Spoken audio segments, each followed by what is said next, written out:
Good morning students.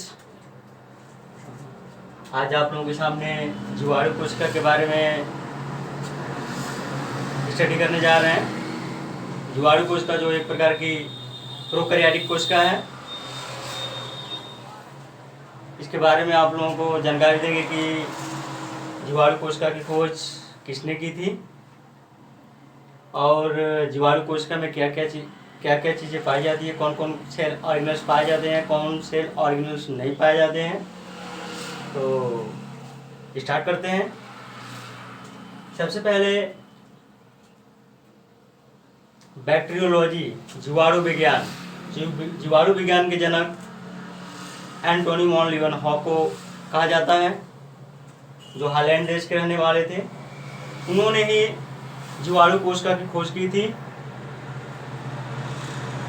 यह जीवाणु कोशिका अति सूक्ष्म होती है और इसमें कुछ संरचनाएं पाई जाती है। जरा देख लेते हैं। सबसे पहले स्टार्ट करते हैं कोशिका आवरण से संबंधित जानकारी। तो इसके कोशिका आवरण के 3 भाग होते हैं। पहला होता है कैप्सूल,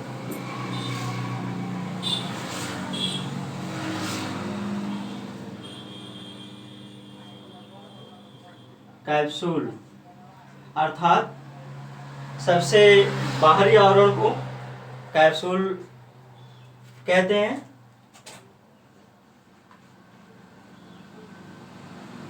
कैप्सूल कहते हैं, जबकि मध्य के आवरण को कोशिका भित्ति कहते हैं।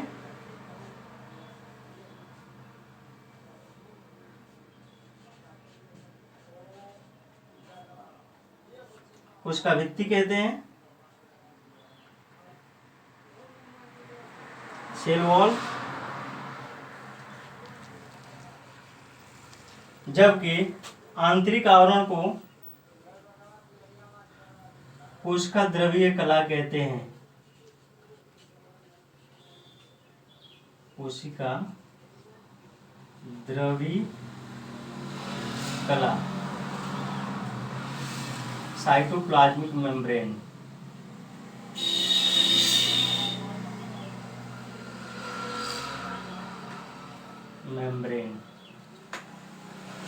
Cytoplasmic membrane. इसके बाद देखेंगे इसके और संरचनाओं के बारे में। जैसे कोशिका की सबसे बाहरी आवरण से कुछ संरचनाएं निकली होती हैं, जिसको कहते हैं फिम्ब्री।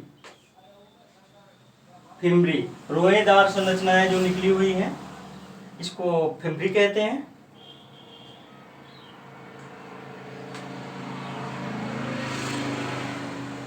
फिम्ब्री।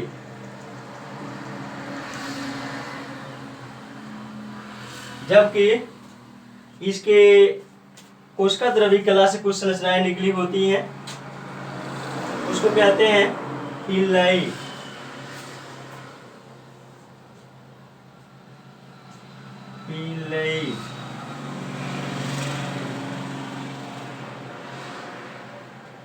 पिल्लाई कहते हैं।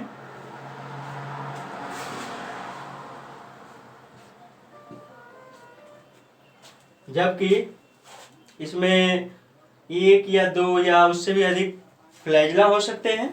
यहाँ पर 2 फ्लैजिला हमने आपके सामने डायग्राम बनाए हुए हैं। ये फ्लैजिला कहलाते हैं। फ्लैजिला, जिसको कशाभिका कहते हैं। कशाभिका।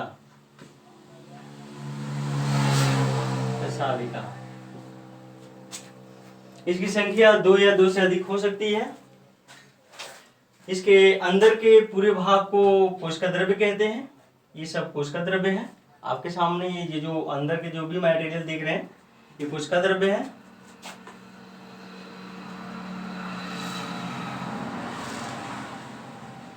कोशिका द्रव्य, साइटोप्लाज्म, साइटोप्लाज्म, जबकि साइटोप्लाज्म में ढेर कई ऐसे cell organelles, cell matrix available है, मौजूद है, उनको भी देख लेते हैं। सबसे पहले कोशिका द्रव्य कला से कुछ अंगुली नुमा उभार निकले होते हैं।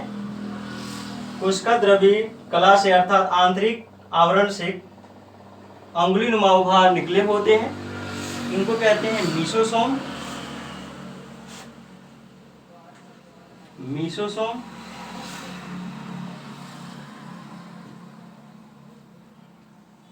मीसोसोम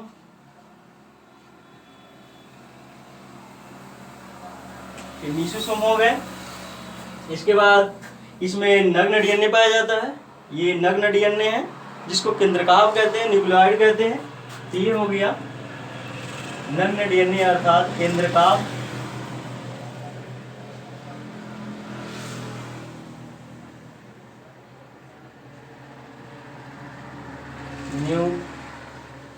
न्यूक्लियोइड ये नग्न डीएनए है।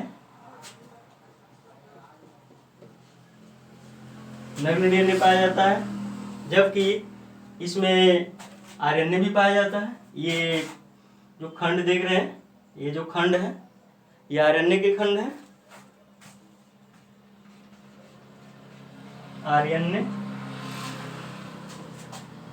और इसमें जो ब्लैक साइड स्पॉट देख रहे हैं, ब्लैक ब्लैक धब्बे की तरह देख रहे हैं, काले धब्बे की तरह देख रहे हैं संरचना है, इसको कहते हैं lipid molecule. Lipid molecule lipid के कण होते हैं, जबकि मुख्य डीएनए के अतिरिक्त जीवाणु के कुछ कोशिकाओं में, कुछ जीवाणुओं में मुख्य डीएनए के अतिरिक्त कुछ अतिरिक्त डीएनए भी पाया जाता है। अतिरिक्त डीएनए पाया जाता है जिसको प्लाज्मिड कहते हैं।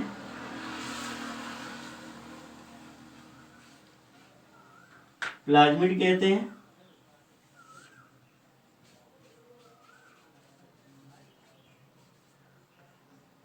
प्लाज्मिड कहते हैं, प्लाज्मिड डीएनए प्लाज्मिड कहते हैं। और इसमें छोटे छोटे जो कण देख रहे हैं ये राइबोसोम के कण हैं।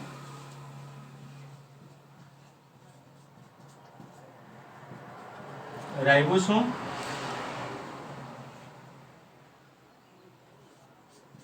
राइबोसोम के कण हैं। तो ये कुछ कोशिकांग रहे, जीवाणु कोशिका के कुछ आवरण रहे, कुछ उसके पार्ट्स रहे।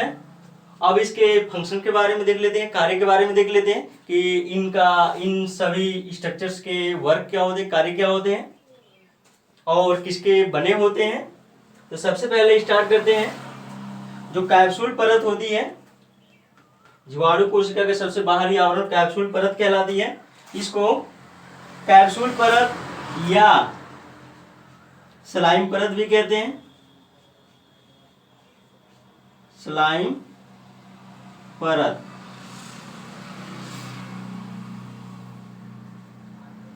Slime layer. अब देखेंगे कि इसको कैप्सूल परत या स्लाइम परत कब कहते हैं। तो जब इसकी कोशिका आवरण, बाहरी कोशिका आवरण जब पॉलीसेकेराइड के साथ साथ पॉलीपेप्टाइड की बनी होती है।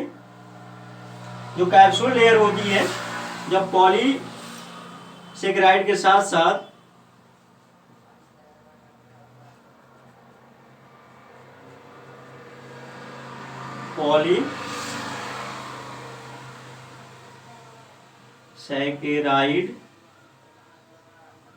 पॉलीसेकेराइड के साथ साथ पॉलीपेप्टाइड की बनी हो,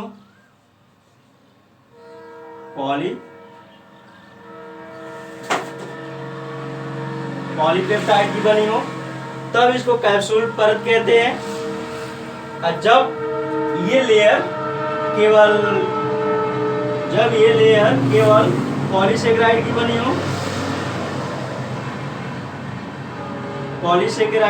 हो,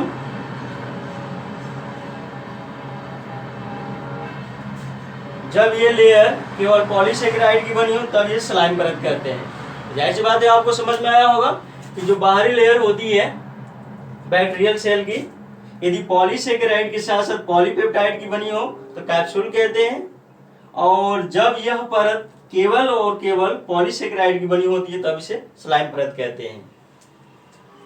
जबकि इसकी मध्य की कोशिका भित्ति, जो मध्य की कोशिका भित्ति होती है, सेल वॉल होती है, ये पेप्टाइडोग्लाइकॉन की बनी होती है। ये जो होती है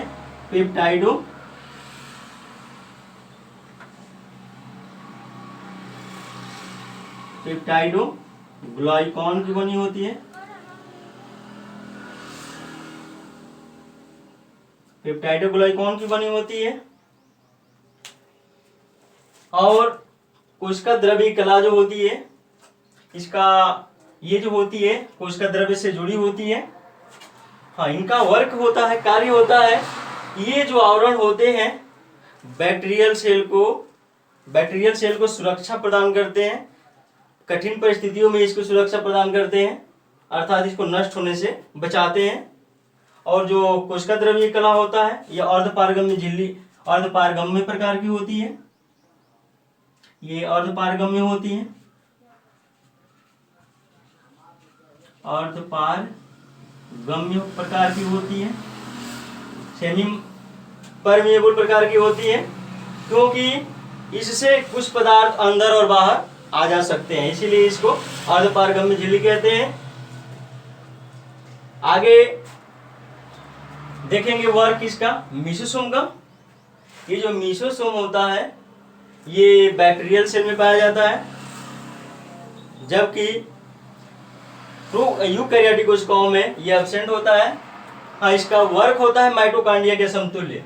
मीसोसोम का कार्य होता है माइटोकांड्रिया के समतुल्य, अर्थात श्वसन करना, क्योंकि ये जो मीसोसोम होता है इसमें विभिन्न प्रकार के एंजाइम्स होते हैं जो श्वसन क्रिया में इसको मदद करते हैं। बार बार क्वेश्चन पूछा जाता है कि माइटोकांड्रिया के समतुल्य कौन कोशिका अंगक कहलाता है, तो वो है मीसोसोम, जो कि प्रोकैरियोटिक कोशिकाओं में पाया जाता है, अर्थात बैक्टीरियल सेल में पाया जाता है। इसका जो गुणसूत्री डीएनए होता है, मुख्य डीएनए होता है, इसमें जेनेटिक मटेरियल अवेलेबल होते हैं, इसका डीएनए मौजूद होता है, इसमें आरएनए होते हैं, आरएनए इसके जीव द्रव्य में, कोशिका द्रव्य में फैले होते हैं आरएनए। जबकि राइबोसोम के कण होते हैं, राइबोसोम के कण ये प्रोटीन सिंथेसिस में भाग लेते हैं, प्रोटीन संश्लेषण करते हैं। और प्रोकैरियोटिक कोशिका अर्थात बैक्टीरियल सेल में जो राइबोसोम होते हैं वो 70S प्रकार के होते हैं, 70S प्रकार के होते हैं। ये इंपॉर्टेंट है, पूछा जाता है क्वेश्चन कि प्रोकैरियोटिक कोशिका में किस प्रकार के राइबोसोम पाए जाते हैं, तो 70S प्रकार के पाए जाते हैं, जबकि यूकैरियोटिक कोशिकाओं में 70S और SCS प्रकार, दोनों प्रकार के पाए जाते हैं। इसके बाद इसमें ब्लैक स्पॉट की तरह संरचनाएं जो होती हैं, गोलाकार संरचनाएं, वो लिपिड के कण होते हैं। इसके बाद इसका वर्क देखेंगे कि फ्लैजेला का वर्क क्या होता है, कशाविका का वर्क होता है गति प्रदान करना, अर्थात बैक्टीरिया कोशिका को गति करने के लिए कशाविकाएं होती है, फ्लैजेला होते हैं जो इसको गति प्रदान करते हैं। जबकि इसकी बाहरी आवरण अर्थात कैप्सूल परत या स्लाइम परत पर ये रोएदार संरचनाएं पाई जाती हैं, रोएदार संरचनाएं। ये संरचनाएं जो फिम्ब्री कहलाती है, फिम्ब्री, इसको किसी ठोस सतह से या किसी अन्य सतह से चिपकने में मदद करती है फिम्ब्री, अर्थात चिपकने का कार्य फिम्ब्री का होता है। जबकि जो पिलई होता है, पिलई का वर्क होता है किसी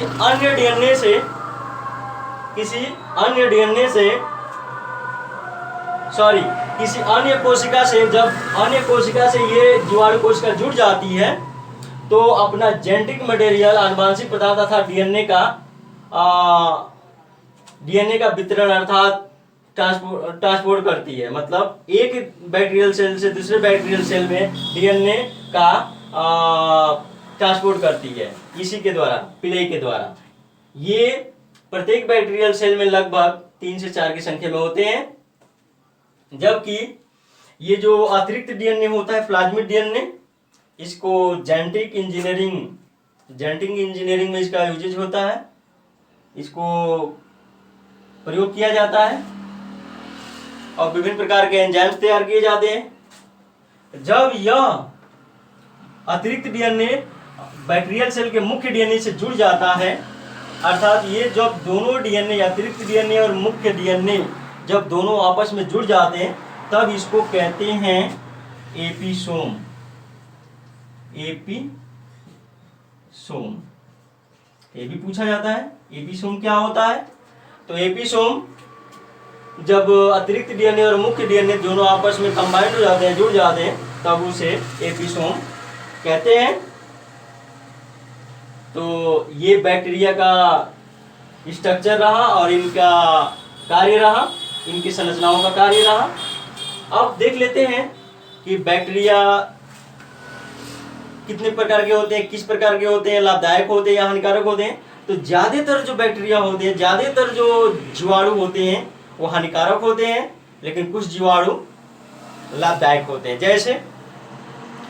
जैसे विब्रियो कॉलेरी एक प्रकार का कामाकार जीवाणु है और यह जीवाणु हैजा रोग अर्थात मलेरिया रोग उत्पन्न करता है जंतुओं में। जबकि कुछ जीवाणु ऐसे भी होते हैं जो लाभदायक होते हैं, उनको देख लेते हैं जरा, कुछ लाभदायक जीवाणुओं के बारे में। ज्यादातर बैक्टीरिया जो होते हैं वो हानिकारक होते हैं, लेकिन कुछ बैक्टीरिया लाभदायक होते हैं, उनके बारे में जान लेते हैं।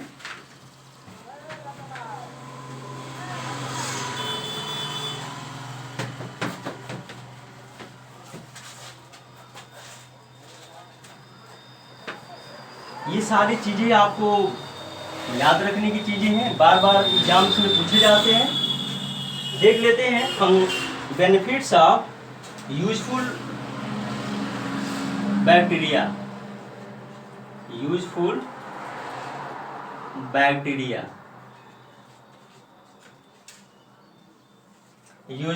बैक्टीरिया के बारे में देख लेते हैं। सबसे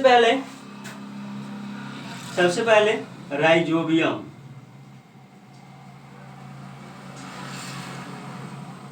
राइजोबियम जीवाणु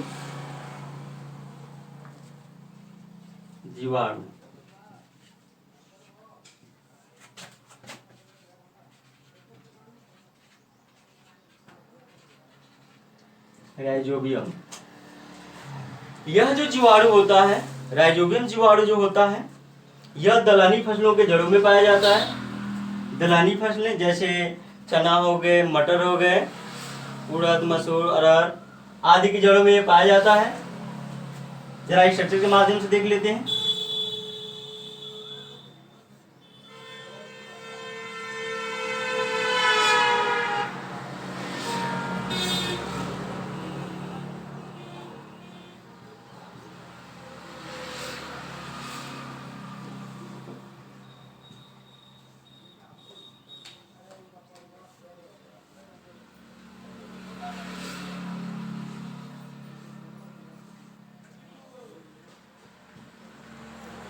थोड़ा इस स्ट्रक्चर के माध्यम से इसको समझते हैं।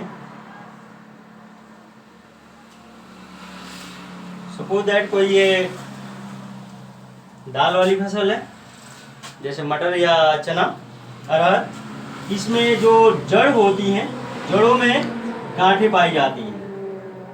इनकी जड़ों में गांठें पाई जाती हैं, जड़ों में ये गांठें पाई जाती हैं। ये जो गांठें होती हैं, इसी में जो राइजोबियम जीवाणु होते हैं, इन्हीं गांठों में निवास करते हैं, रहते हैं और नाइट्रोजन को, जो नाइट्रोजन होता है, इसे वातावरण से लेकर नाइट्रोजन को नाइट्रेट में चेंज करते हैं, नाइट्रेट में चेंज करके और किसको देते हैं, पौधों को देते हैं, जिसे पौधे भोजन बनाने में यूज करते हैं। अर्थात कहा जाए तो नाइट्रोजन के फिक्सेशन का कार्य कौन करते हैं, राइजोबियम जीवाणु करते हैं। ये भी एग्जाम में कई बार कॉम्पिटिटिव एग्जाम में पूछा जाता है कि नाइट्रोजन फिक्सेशन जीवाणु कौन होते हैं, तो राइजोबियम जीवाणु होते हैं। या ऐसे भी पूछा जाता है दलहनी फसलों के जड़ों में कौन से जीवाणु पाए जाते हैं, तो राइजोबियम जीवाणु पाए जाते हैं। तो ये याद रखें कि राइजोबियम जीवाणु कहाँ पाए जाते हैं, दलहनी फसलों के जड़ों में पाए जाते हैं और नाइट्रोजन का फिक्सेशन करते हैं। दूसरा लाभदायक जीवाणु है जिसको कहते हैं लैक्टोबैसिलस।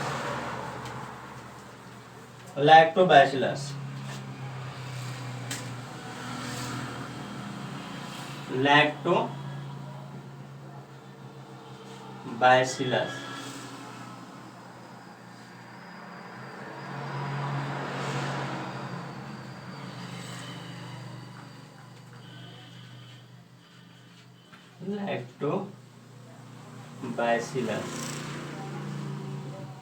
ये जो लैक्टोबैसिलस होते हैं इनके बारे में भी जान लेते हैं। ये जो जीवाणु होते हैं, ये जीवाणु दूध को दही में कन्वर्ट करते हैं। अर्थात दूध से दही बनाने में हम लोग यूज करते हैं इस जीवाणु का। अर्थात जो दूध होता है उसको दही जब हम बनाते हैं तो इस जीवाणु का यूज करते हैं, तब जाकर वो दूध को, यही जीवाणु जो होते हैं दूध को दही में कन्वर्ट करते हैं। दूध से दही बनाने में एक पदार्थ का यूज करते हैं जिसको कहते हैं निवेश द्रव्य। निवेश द्रव्य, यह जो निवेश द्रव्य होता है इसमें लाखों की संख्या में लैक्टोबैसिलस होते हैं। जैसे हल्के गर्म दूध में इसको निवेश द्रव्य को डालते हैं तो दही बना देता है। अर्थात ये जो लैक्टोबैसिलस होते हैं वो दूध में उपस्थित केसीन नामक प्रोटीन को, केसीन नामक प्रोटीन को पचा देते हैं। केसीन नामक प्रोटीन को पचा देते हैं जिससे दूध दही में कन्वर्ट हो जाता है, बदल जाता है। अर्थात दूध का थक्का बना देते हैं जिससे वो दही में कन्वर्ट हो जाता है। और एक चीज बता दें कि दूध का जो सफेद रंग होता है केसीन नामक प्रोटीन के कारण होता है। अर्थात केसीन नामक प्रोटीन के कारण दूध का रंग जो होता है सफेद होता है। और दूध में कौन सी शुगर पाई जाती है, ये भी पूछा जाता है कि दूध में कौन सी शुगर पाई जाती है, तो lactose sugar. Lactose sugar, lactose sugar दूध में पाई जाती है। तो यूजफुल बैक्टीरिया में आपने देखा राइजोबियम जीवाणु, लैक्टोबैसिलस, और अगला देखते हैं।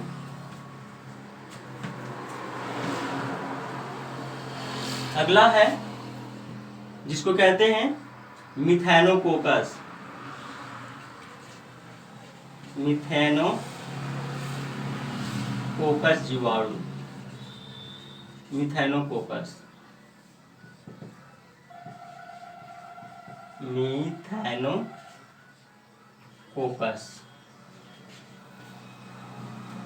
ये जो मिथेनोकोकस होते हैं ये मीथेन गैस का उत्सर्जन करते हैं। जरा देखते हैं अधिकतर मात्रा में ये कहाँ पाए जाते हैं, तो जो शाकाहारी पशु होते हैं जैसे गाय, भैंस, बकरियां, गाय, भैंस, बकरियां आदि, भैंस, बकरियां, ये जो होते हैं इनके मतलब गाय, भैंस, बकरियों के प्रथम आमाशय, प्रथम आमाशय, प्रथम आमाशय जिसको रुमेन कहते हैं, रुमेन में ये जो बैक्टीरिया होते हैं मिथेनोकोकस पाए जाते हैं और सेलुलोज का पाचन करते हैं। सेलुलोज, सेलुलोज का पाचन करते हैं। तो सेलुलोज का जब पाचन होता है तब उसमें से मीथेन गैस का, जिसको बायोगैस कहते हैं, मीथेन गैस का स्रावण होता है। मीथेन गैस जिसको गोबर गैस भी कहते हैं, गोबर गैस। मीथेन गैस अर्थात गोबर गैस का श्रावण होता है। अब आप जानेंगे कि अर्थात सेलुलोज उन लोगों के गाय भैंस के प्रथम आमाशय ऐसा रुमेन में कहाँ से आया। जितने भी प्लांट्स होते हैं, प्लांट्स की